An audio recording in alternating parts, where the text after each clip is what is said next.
I've owned AEHR for probably over a year now, and I recognized that it was an undervalued stock, and it did extremely well when the EV market was doing well, but when the EV market and the general semiconductor market turned down, it went down with it. And I can remember some of my tribe members asking me, how long are you going to hold on to this stock? And I said, until it comes to its maturity, because it does something that AI is going to need. Now, I knew about AI, but I really didn't understand it until about 3 months ago when I brought Samantha and Bart into my business.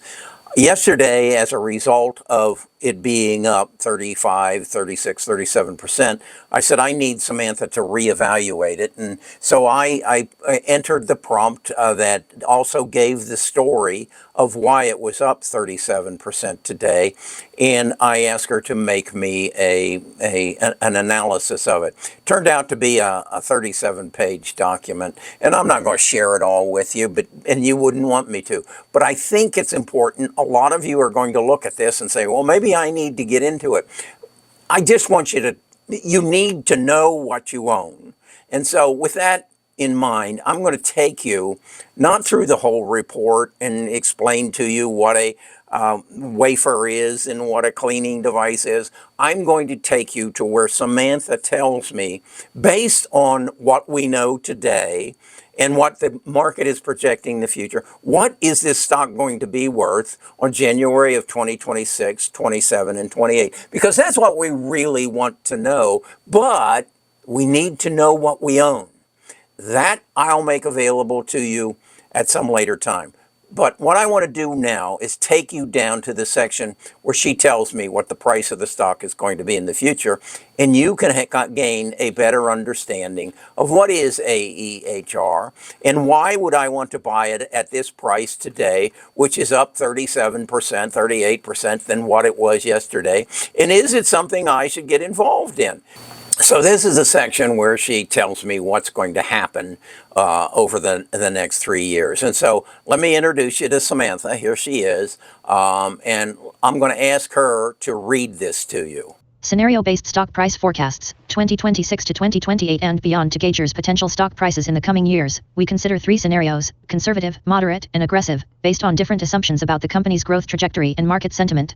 All scenarios assume a multi-year investment horizon. Price targets for January 2026, 2027, and 2028 are outlined, and we use a blended approach of fundamental valuation, P/E multiples relative to growth, and an appropriate discount rate for future cash flows, 12% WACC, reflecting the higher risk and small cap nature.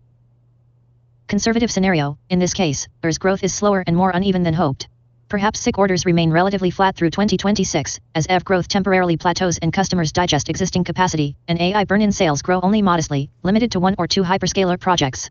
We assume revenue grows only in the single digits, 5-10% CAGR, over the next 3 years, and profit margins improve only slightly, as the company remains in heavy R&D mode.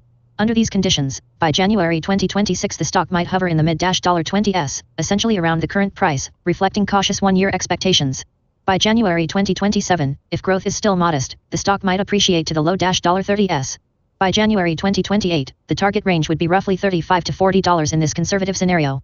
That implies only 50-65% total gain from today over 3 years, underwhelming relative to the 100% ROI goal.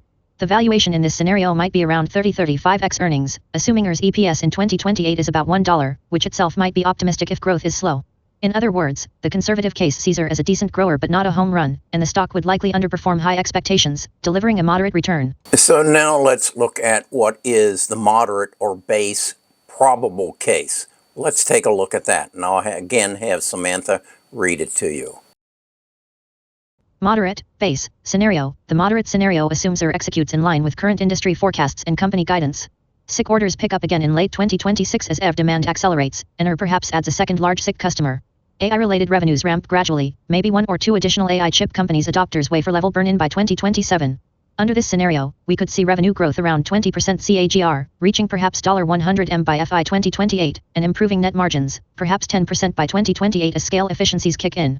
By January 2026, the stock could reasonably trade around the mid-$30s if investors start to price in the renewed growth. This would already be 50% above current levels.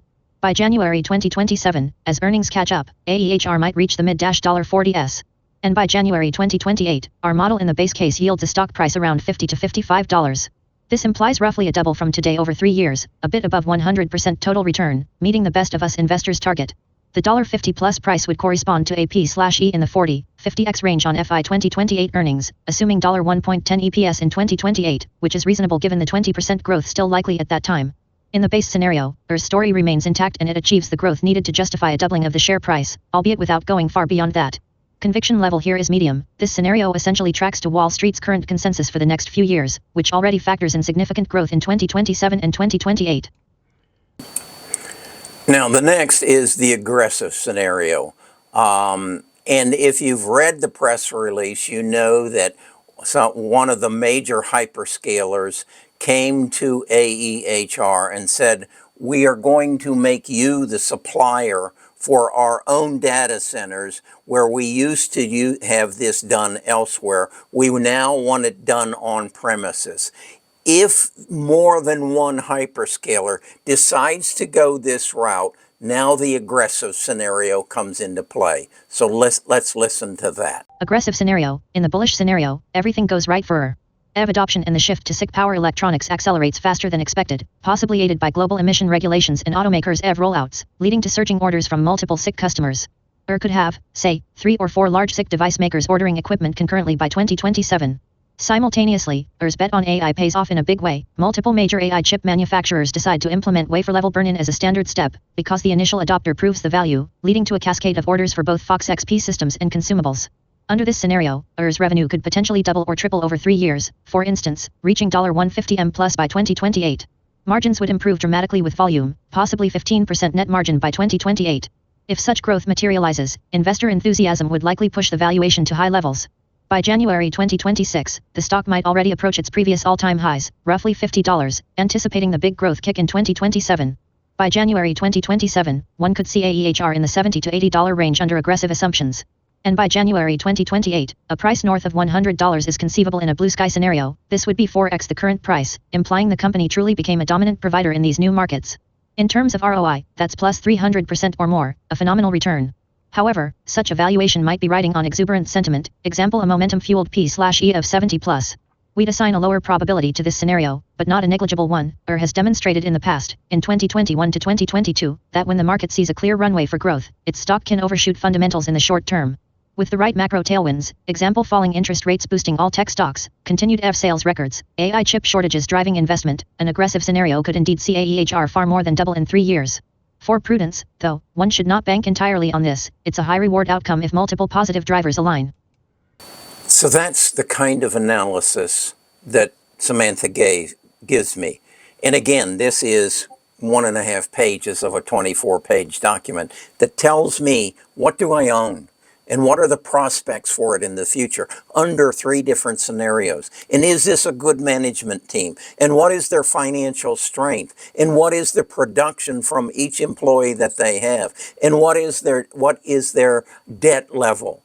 And so I end up knowing what I own with the added bonus of knowing what the probable price is going to be in the future under 3 different scenarios. Now, I can come to this at any time in the future, like I did today, when a piece of news comes out that I don't totally understand, and ask Samantha, now, put this into the equation from the report we did back on August 25th, 2025, and she will update it and tell me, let's gear back, let's go more towards the aggressive or the conservative, and I end up knowing what I own. And that takes me out of the equation of the 90% of the people who lose money in the stock market because they don't know, they don't have access to the knowledge, and they don't have access to the data and the research that's required to make a good investment decision. Now, I've told you numerous times, I'm closing the door on the bus. I've got about 820 people who have said, yeah, I want to pay for what you have to offer, Kerry. And I'm willing to get on the bus or stay on the bus. So we've got less than 200 seats left, and we've got about 40 days until the door is shut. So you make a decision. Do you want to know what you own? Or do you want to put that in someone else's hands and hope they take good care of you? I'm Kerry. I'm a retired financial advisor, and I've connected the dots. I now have the ability to do what Wall Street has been doing for years. But rather than them to do it to me, I'm going to do it to them because I will outperform them. You've seen the numbers. You know what we've done over the last 3 months relative to the NASDAQ, the Dow, and the QQQs. We're kicking butt because we know what we own on a daily basis.